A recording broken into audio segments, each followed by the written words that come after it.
Okay, so I've got a review for you today. This is the new X10 Pro Retro game stick. Now, you may not have seen this. It's quite new to the market. It's a bit of an upgrade from this one. This was the X2 Pro that sold widely on Amazon and other platforms, but the X10 Pro is relatively new. Now, it's had an upgrade. So this is a game stick exactly like the old ones. All the games are contained inside here. It's a HDMI game stick and it simply plugs into the back of the TV. Now this one has had a bit of an upgrade because it's actually running the new Emulec 4.7 game chip inside here. So it's much faster and there is some big improvements to this. Now some of the improvements is basically down to the flaws of this one, the X2 Pro. All the things that was wrong with that, they've tried to eliminate with this new game stick, and it genuinely has worked. The only thing that they've not done is the upgrade to the controllers. So they upgraded the controllers on the X2 Pro to rechargeable ones, but they've not actually done that to this one, which is quite strange actually. So I don't know why they've made all these improvements to the game stick but not made the option to have the controllers rechargeable, whereas with the X2 Pro you could get that with rechargeable controllers. So yeah, that's the only downside to this. I'm going to show you some of the games and what the actual layout looks like. So first of all, you can see there is a new and updated kind of layout and design. It's very good. You have this lovely emulator list here, so all your consoles are listed here. You can see each one will tell you how many games it has on it. Like for instance, you can see the PlayStation has 685, and in total there's a whopping 50,229 games in this section. Now another big improvement what they've done is they've put all the games into the two-player mode. So before, on the old one, the X2 Pro, for the two-player games you had to find them yourself, you had to put them into a favourite list, and it was time consuming. Now you can see for two-player games and four-player games, they have now put them all in one list. So we have 7,940 games in the two-player list, and if we go to the four-player games, you can see 1,058. Now you do get two controllers with these when you buy it, so two-player games is simple. If you wanted to put four-player option, you would have to buy obviously two of these consoles and get yourself four controllers in total. When you actually go into the games themselves, so let's select a console. So we'll go to the PSP, select A, you go into that and then you get a sub menu. So that's this list at the side and it will tell you all the games contained within the PSP. And on some of them, most of them, not all of them, you do get a visual image as well. So obviously you can scan your eyes here and go, oh, I know that's Ghost Rider. And you can say, oh, I know that's Soul Calibur without having to look there. The only downside to this is when you go into the console on this type of list, you can't really see how many there is. With the old X2 Pro, it would come up with a more simpler list. Yes, it didn't look as flashy, but it was a more effective list, and it would say 87 games, and you could go through them alphabetically. Now, this is alphabetical, but it's quite long. You just don't know how many games is in this list. If I keep my finger on this, how long is it going to take to get to the letter T? So, you know, it can be quite time consuming.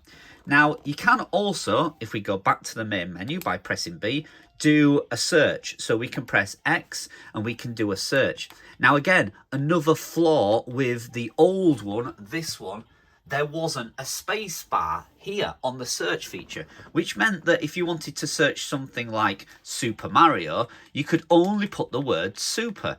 Now, there could have been hundreds of games that had the word Super, so it didn't always bring up just Super Mario. But with this, there now is a blue space bar, and we can actually type the full name of the game we want. So we can type the exact game, and we don't have to do a random search for games that only have a partial name search. And then obviously once we do that, all those Mario games start to appear, and again you'll get a visual and a written description of the game. And now there's many different consoles in here, so you can see this Mario one is giving me the option for Mega Drive. There we go, that's the Mega Drive. We've got a Famicom option for Mario. There'll also be a Super Nintendo option. There's also an arcade option. So you can see once you type it, it does give you the full list of options for this game. So you might find one game that's available in several different consoles. Now there are a lot of games on here that are I wouldn't say duplicated, but like I say, you might want Super Mario and it might give you 8 options for that. So out of the total 50,000 games, you may narrow that down to 30,000, but it's still a heck of a lot of games. And you'll also find there is quite a lot of the Game Boy and the Game Boy Advance ones as well. So some of the games that you want might be available there, but they may only be in the Game Boy Advance format, so it might not be as good as you want. Now, they are all full screen games. There's some very old classics ones on here that are not going to be. So the ones that used to look like that, they are not going to be full widescreen. But more bigger games are definitely going to be. You've got GTA on here, Soul Calibur on here, Resident Evil on here. They will be in full game format. So overall, the X10 Pro is a big upgrade. It runs smoother. There's zero lag on it that I can see. I only found one game that lagged, and that was God of War. That did have a bit of lag in it. That's the only one, and I've played hundreds of these.